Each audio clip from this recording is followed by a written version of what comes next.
नमस्कार. नॉलेज सफर या माझ्या यूट्यूब चॅनलमध्ये तुमचं स्वागत आहे.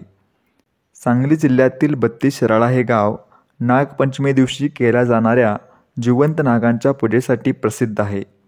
पण याच गावात जिवंत नागांची पूजा का केली जाते याविषयीची माहिती आपण आज या व्हिडिओमधून घेणार आहोत. पौराणिक संदर्भानुसार शिराळा या गावचं नाव श्रीयालय असं असल्याचं आढळतं.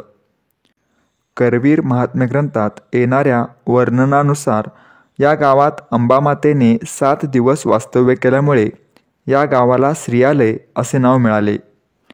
पुढे याचाच अपभ्रंश होऊन शिराळे किंवा शिराळा असे या गावाला म्हटले जाऊ लागले.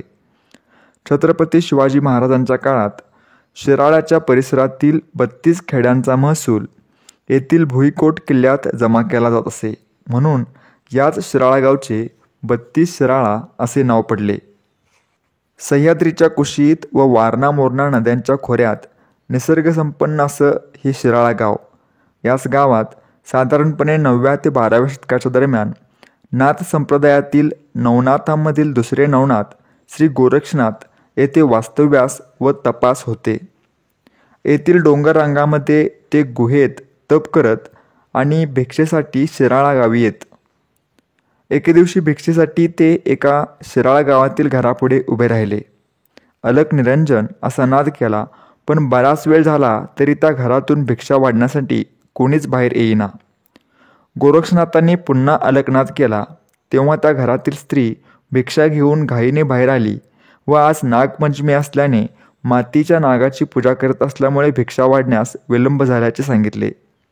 तेव्हा गोरक्षनाथांनी आपल्या योग सामर्थ्याने आपल्या झोळीतून जिवंत नाग बाहेर काढला व त्या माऊलीस त्या जिवंत नागाची पूजा करण्यास सांगितले.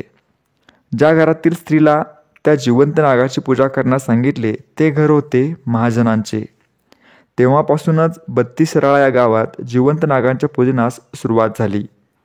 आजही या 32 शिराळा गावात गोरक्षनाथांचा मठ असून त्यांनी लावलेले गोरक्ष चिंचेचे दुर्मिळ औषधी झाड याच मठाच्या परिसरात आहे. अशा प्रकारच्या नवनवीन माहितीसाठी माझ्या नॉलेज सफर या यूट्यूब चॅनलला लाईक, शेअर आणि सबस्क्राईब करायला विसरू नका.